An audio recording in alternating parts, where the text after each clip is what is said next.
What I've learned over many years of doing this is that somehow in this deeper place where I keep saying your natural intelligence merges with some natural consciousness that's much deeper.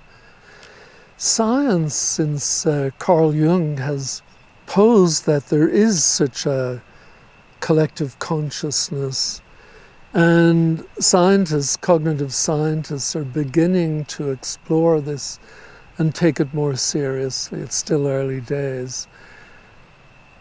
I'm not sure as a scientist what I would say about that, but having experienced it, I'm totally sure that we're all connected.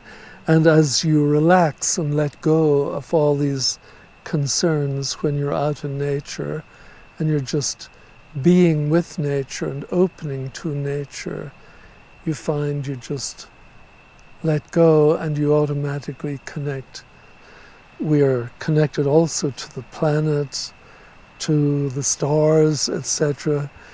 It's a miraculous feeling and totally unexplainable.